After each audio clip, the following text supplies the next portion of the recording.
primer punto va enfocado que el propósito de la vida humana no es básicamente la trascendencia. Lo que nosotros decimos, este debate trata de narrativas, no sobre si el propósito de la vida humana es o no la trascendencia, sencillamente no nos interesa. El segundo punto es más interesante y nos habla de cómo la trascendencia nos hace menos libres porque no nos permite autodeterminarnos.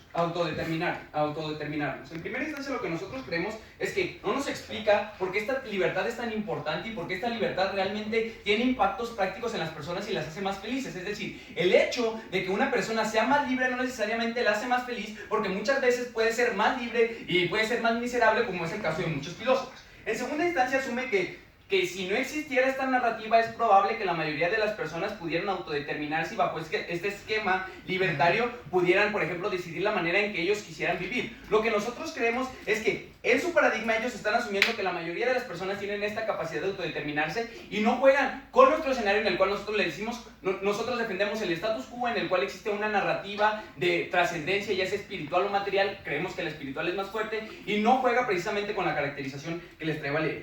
Y en tercera instancia, creemos que puedes lograr, no es mutuamente excluyente, lograr la autodeterminación. Es decir, yo puedo vivir en un esquema, por ejemplo aquí, que hay una narrativa de trascendencia, y mientras yo vivo, por ejemplo, en la religión católica, posteriormente, gracias a que avanza mi intelecto, gracias a que avanzan mis capacidades, puedo posteriormente liberarme de esta narrativa y autodeterminarse. Es decir, el hecho de que exista esta narrativa no me condena a que viva por siempre dentro de esa narrativa. Tomo tu punto, Pablo. Lo que hace la oposición es ofrecernos las narrativas. Lo que nosotros les estamos recordando es que pueden crear la suya. Ok, y es que tú asumes que pueden crear la suya de manera que los haga más felices. Nosotros te decimos, la libertad no nos explicas cómo la libertad garantiza felicidad y bueno, lo otro que te dije.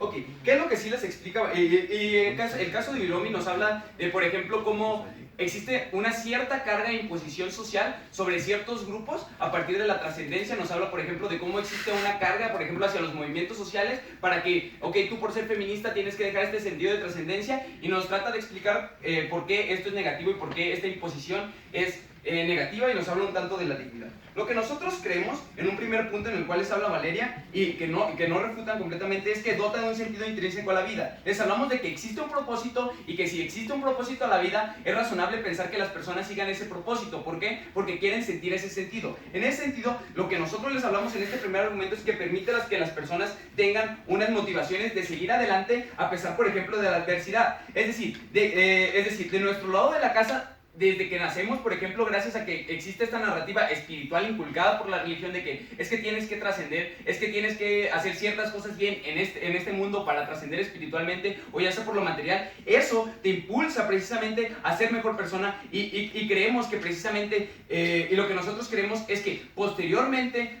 ya que alcance cierto grado de intelecto, ya que alcance cierto grado para crear la propia, para autodeterminarte básicamente, pues lo puedes lograr. Es decir, por ejemplo, en el budismo, te inculcan que, ok, si tú quieres trascender, pues tienes que meditar. Y es a partir de la meditación que posteriormente tú te puedes autodeterminar. Es decir, bajo nuestro esquema existen incluso mayores posibilidades de autodeterminación, gracias a que a partir de la religión también puede existir la autodeterminación, pero no sin un paso atrás, que es precisamente vivir con esta narrativa. No lo creemos que ese punto incluso quede de nuestro lado. En el segundo les habló Valeria de cuáles son los efectos de estas narrativas en las personas. Les habló, por ejemplo, de cómo el duelo es muchísimo más sencillo, pero también hay que hablar de, por ejemplo, los grupos tradicionalmente oprimidos y los movimientos sociales. En un aspecto, por ejemplo, hay que hablar, por ejemplo, de las personas tradicionalmente oprimidas, como las personas que viven en una condición socioeconómica desfavorable, las personas, por ejemplo, que son tradicionalmente oprimidas, como los afrodescendientes. Creemos que en su paradigma, si no existiera esta narrativa, es extremadamente probable que estas supraestructuras sigan existiendo. Es decir, es muy probable que si no existiera la narrativa,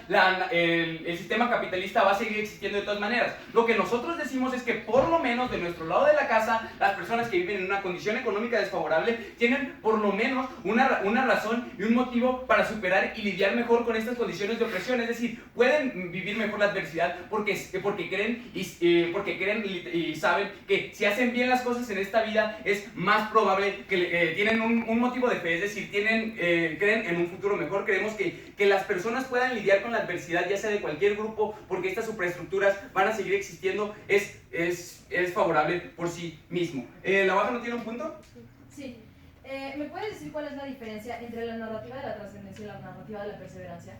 la narrativa de la trascendencia y la narrativa de las básicamente la narrativa de la perseverancia te dice, ok, tienes que esforzarte, pero creemos que lo que sí es incluyente de la narrativa de la trascendencia, es decir, hay algo más allá de la vida y ese es el propósito de la vida misma y existen diversos caminos para llegar a esta misma trascendencia. Lo que nosotros te decimos y caracterizamos es que, por ejemplo, las religiones te dicen, la única manera de llegar a esta trascendencia es que, por ejemplo, medites, es que, por ejemplo, sigas este esquema de normas sociales y es que, por ejemplo, en la narrativa capitalista que ellos quieren jugar, que es su mejor escenario, por ejemplo, hagas algo en esta vida. Creemos que existen razones para asociar la narrativa de la trascendencia y la otra narrativa.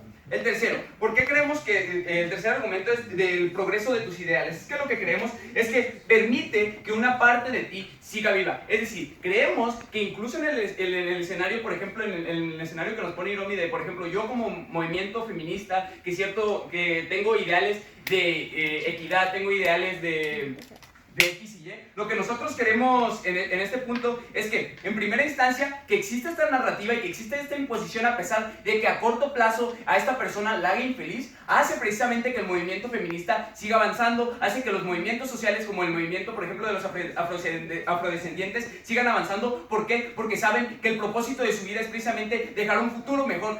Por ejemplo, Martin Luther King hablaba de cómo él tenía un sueño de que existiera un mundo mejor para aquellos que él a lo mejor nunca iba a alcanzar a ver. Esto es importante por la siguiente razón. Incluso en el escenario en el cual existe una imposición actual sobre esa persona, nos garantiza efectos a largo plazo sobre las demás personas. Es decir, existe un mundo mejor en el cual, por ejemplo, Martin Luther King tuvo una imposición social y a lo mejor fue un poco infeliz por eso, pero gracias a que existe esta narrativa, tuvo motivos precisamente y tuvo mayor motivación para lograr cambios sociales que posteriormente mejoraron la vida de, por ejemplo, el movimiento afrodescendiente. Creemos que esta analogía puede utilizarse para los demás grupos, sociales. Creemos que en la comparativa les demostramos, uno, cómo el caso de la alta del gobierno es poco comparativo y no nos demuestra por qué esta narrativa es mala por sí misma y no entra en nuestra métrica de la felicidad, pero les demostramos por qué precisamente el progreso de tus ideales en el escenario que nos presentan también se da de nuestro lado. Gracias.